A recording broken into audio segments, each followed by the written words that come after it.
Hunter's story came to the world's attention in February 2015. On this particular day, the 6-year-old arrived late to Lincoln Elementary School in Grants Pass, Oregon, and he was already in tears because he expected to be punished.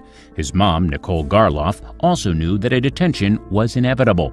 As Garloff told ABC News, if a pupil of Lincoln Elementary is late 3 times, they can be expected to be detained.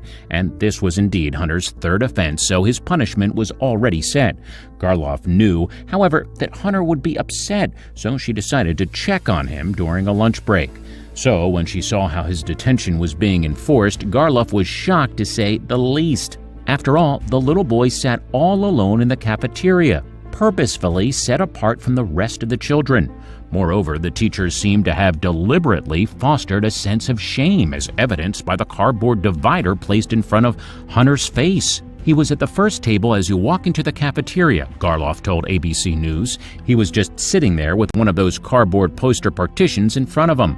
Also, behind him was an upturned cup marked with the letter D, apparently for detention, but perhaps for dunce as well. According to the school, the idea behind the type of detention is that it allows students to use their lunch break to catch up on work missed by lateness, minus any distractions. Because Hunter was only a few minutes late, however, he was instructed to study a book instead. "I was really upset," Garloff explained to ABC News. "He wasn't tardy so many times that he deserved that." Once more, she was incensed that Hunter was being shamed in front of his peers in such a degrading way. Garloff also believed that she, not Hunter, was responsible for her son's tardiness.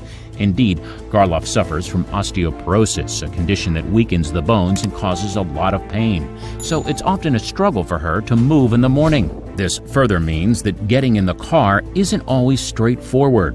And for this particular day, getting behind the wheel wasn't the only problem, for Garloff's worn-out Dodge Durango wasn't exactly reliable. She'd also postponed getting it fixed because she didn't unfortunately have enough money to repair it, and while they didn't have a second car, it was just as untrustworthy. So with Hunter's dad at work, it was the stay-at-home mom's responsibility to take her son, his younger sister Savannah, and their cousins to school each morning. The family's vehicles, though, had other ideas. Now then, after snapping the pictures of Hunter's detention on her iPad, Garloff shared one of them on Facebook. The story soon went viral. In fact, local radio host Bill Meyer heard about it and described the scene on his show. Meyer said the little boy was being punished for a problem that was beyond his control, and he wanted to help prevent it from happening again.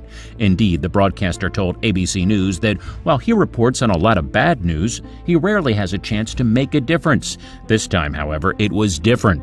"I saw the school policy as being unjust, but I saw the root of the trouble was car trouble," he said. So Meyer contacted his friend Lisa Melise Kelly, who runs an auto repair shop, Kelly's Automotive, to ask a favor. Fortunately, she agreed to his suggestion without hesitation, partly because she's had firsthand experience of her own child being shamed by a school. As a result, Melise Kelly offered $500 worth of repairs to get the Dodge Durango up and running. On receipt of the vehicle, however, Melise Kelly realized that it would cost a whole lot more to get it back in tip-top condition.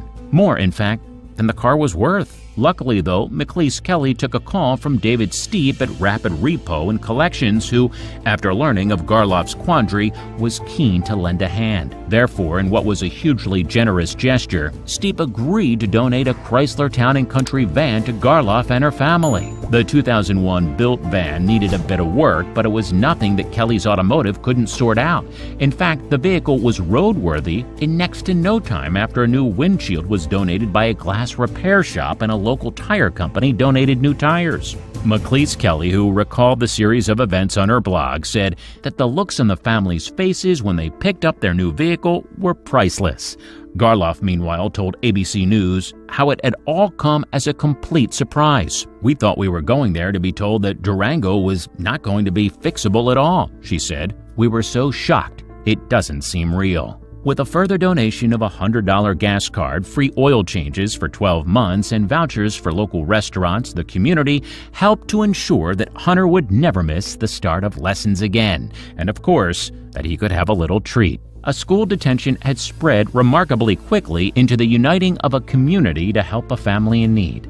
This family never asked for help. radio host Bill Meyer told ABC News. All they ever wanted was to change the school policy. We saw a way to do a little nudge, and then everyone else came in with their time and generosity. There was success, too, in changing Lincoln Elementary School's disciplinary measures. It agreed to foster a more supportive and caring environment for its catch-up learners in the future. And this will hopefully mean that no more children suffer the same humiliation as Hunter did.